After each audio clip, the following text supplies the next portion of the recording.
Inside of our Plunk, main controller is currently in the global namespace. I want to change that. Now, back in the introduction, I showed you one way to keep things out of the global namespace.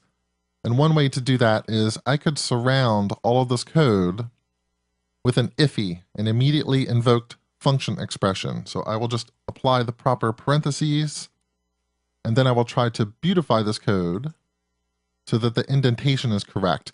Unfortunately, when I do this, Angular now has an error that it cannot find the main controller, and as you can see in the preview page, the application completely breaks down and I just see data binding expressions because Angular couldn't find main controller. It didn't have any way to control that portion of my HTML markup because main controller, it's not in the global namespace now, it's only available inside of this function.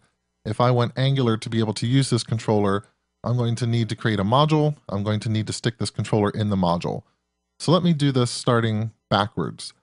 I'll go in my index.html into my view and I'll say that the ng app to use will be something called GitHub Viewer. And now Angular will probably complain that it doesn't know what GitHub Viewer is. That's because I haven't created the module yet. But at least I know that Angular is looking for that module. So back in script.js, let me create this module definition. I'll put it here at the top.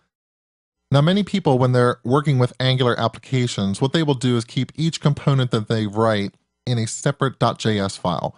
So if I'm defining a module for my application, I might put that in a JS file called app.js.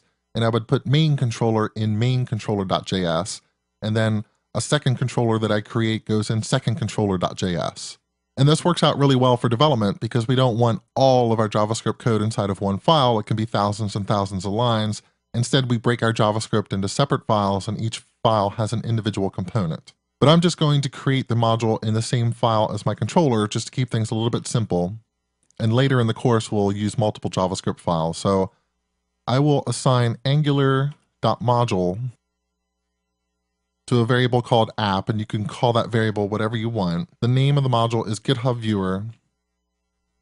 And then it's very important to pass that second parameter, which is an empty array, because otherwise you won't be defining a module. Instead, you would be asking Angular to get a reference to a module called GitHub Viewer, and that would only work if someone else had defined GitHub Viewer. Here we have to define GitHub Viewer. And now that I've created the module, I register my controller in the module. I do that by saying, dear application, here is a controller named main controller, and here is the function to use when such a controller's services are required. And you notice as soon as I do that, the preview window refreshes, everything is working again, and we don't have any errors. So you can see that working with modules is very simple, and also a good practice because it does keep that global namespace clear. Now let me tell you about something different that you'll probably see when you go out and you look at real-world Angular applications. And that is that most of them do not use the syntax where they just pass in main controller to this controller method. Most of them will actually pass an array as the second parameter here, and main controller is the last item in that array. The reason they do this is because most production applications, the JavaScript goes through a process known as minification. And if you've ever worked with a minifier before, you know that the minifier's job is to make the JavaScript code as small as possible so we have a smaller download to give to the person who is viewing our web page. The page will load quicker. And the minifier makes the JavaScript smaller because it strips out unneeded white space. It will also change the names of local function arguments. So $scope might turn into the letter N, because then instead of using 6 characters, we're only using a single character everywhere that we reference scope. So this would become n.user and n.error and n.message. But the problem is that Angular has to see the name $scope, or it has to know somehow that the first parameter you need here is your scope object and the second one is the HTTP service, because Angular is responsible for providing those specific objects to you.